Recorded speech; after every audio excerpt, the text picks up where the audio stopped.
आज हम classical Indian mathematics के एक बड़े ही रोमांचक सफर पर निकलने वाले हैं। आज के इस एक्सप्लेनर का पूरा फोकस एक ऐसे जीनियस पर है जो बस एक गणितज्ञ नहीं बल्कि एक असली मैथमेटिकल आर्किटेक्ट थे, आर्यभट्ट। हम उन सभी इंग्लिश टर्मिनोलॉजी और कॉन्सेप्ट्स को डिकोड करेंगे जिन्हें आज पूरी दुनिया पढ़ती है, लेकिन उन्हें समझेंगे उनकी बिल्कुल असली जड़ों के साथ। तो चलिए बिना किसी देरी के शुरू करते हैं। जरा इस साल पर गौर करें, 499 सीई। यही वो समय था जब आर्यभट्टी लिखी गई थी। सोचकर देखिए, आज से 1500 साल से भी ज्यादा पहले एक ऐसा ग्रंथ लिखा गया जिसने मॉडर्न मैथमेटिक्स के बिल्डिंग ब्लॉक्स तैयार कर दिए। ये बस कोई आम किताब नहीं थी। सच कहें तो ये वो नींव थी जिस पर आज की मॉडर्न कंप्यूटेशन और एस्ट्रोनॉमी पूरी तरह से टिकी हुई है।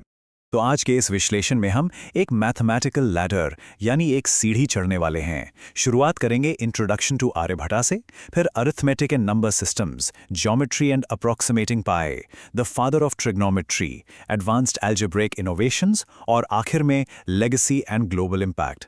चलिए एक एक करके इस सीढ़ी को चढ़ते हैं। हमारी सीढ़ी का सबसे पहला कदम है इंट्रोडक्शन टू आर्यभट्टा, और ये दौर था द क्लासिकल एज।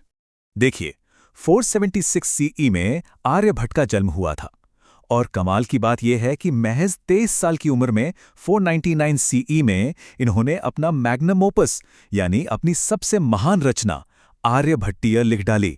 ये काम इतना जबरदस्त था कि 8th सेंचुरी तक आते आते इन टेक्स्ट्स का अरेबिक में ट्रांसलेशन भी हो चुका था। इनके कॉन्सेप्ट्स ने एंशिएंट अरिथमेटिक और मॉडर्न मैथ के बीच एक बहुत ही मजबूत पुल का काम किया।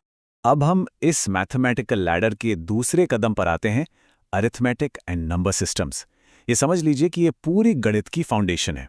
इस फाउंडेशन में उनका सबसे बड़ा कंट्रीब्यूशन था प्लेस वैल्यू सिस्टम, मतलब एक ऐसा डेसिमल सिस्टम जहां अंकों की पोजिशनल वैल्यू बहुत मायने रखती है। इसकी बदौलत एक्सट्रीमली लार्ज और एक्सट्रीमली स्मॉल नंबर्स को बहुत ही आसानी से लिखा और समझा जा सकता था। और यही वो सिस्टम है जो आज के modern Hindu Arabic numeral system का डायरेक्ट एंसेस्टर है। इसी से जुड़ी एक और बेहद अहम चीज है द कॉन्सेप्ट ऑफ जीरो। अब यहां एक दिलचस्प बात है, भले ही जीरो का वो गोल सिंबल बाद के दौर में आया हो, लेकिन आर्यभट्ट का पूरा सिस्टम इसी कॉन्सेप्ट ऑफ जीरो पर टिका था। उन्होंने इसे पावर्स ऑफ 10 यानी 10 की घातों के लिए एक प्लेस होल्डर के तौर पर इम्प्लिसिटली इस्तेमाल किया।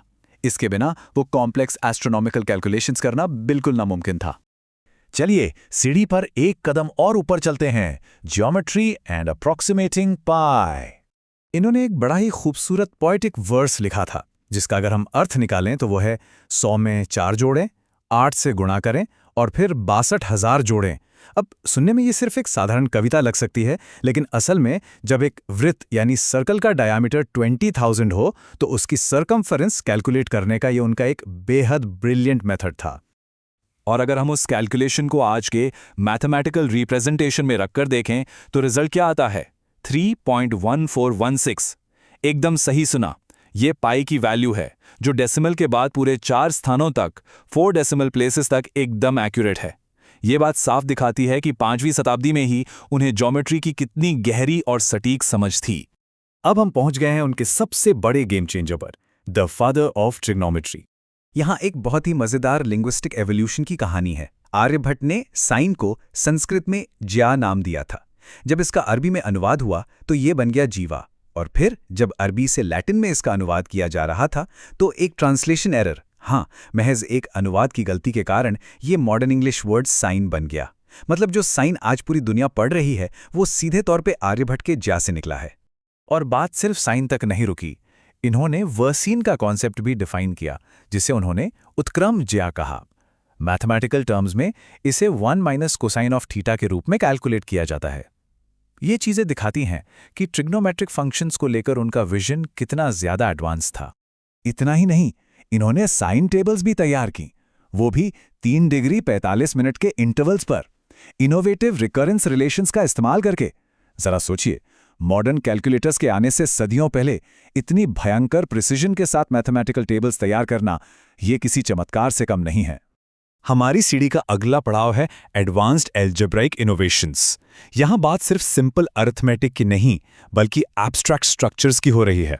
यहीं पर आता है द कुत्तक का मेथड। कुत्तक का मतलब होता है तोड़ना या पल्वराइज करना। ये ax minus B Y equals to C के फॉर्म वाले लीनियर इनडिटर्मिनेट इक्वेशंस को सॉल्व करने की एक बहुत ही पावरफुल तकनीक थी। ये मेथड एस्ट्रोनॉमिकल प्रेडिक्शंस के लिए बहुत ज़रूरी था और आज भी इसे नंबर थ्योरी में एक बेहद क्लासिक टूल माना जाता है। इसके साथ ही इन्होंने समेशन सीरीज के लिए भी सिस्टमैटिक फॉर्मूलाज दिए, चाहे वो पहले n इंटीजर्स का सम हो, उनके स्क्वायर्स का सम हो या फिर उनके क्यूब्स का सम। ये सारे एब्स्ट्रैक्ट मैथमेटिक्स के वो नियम हैं जो आज हमारे हाई स्कूल अलजेब्रा का एक बहुत ही बेसिक हिस्सा है। अब हम अपनी सीढ़ी के बिल्कुल टॉप पर पहुंच गए हैं, लेगेसी एंड ग्लोबल इम्पैक्ट।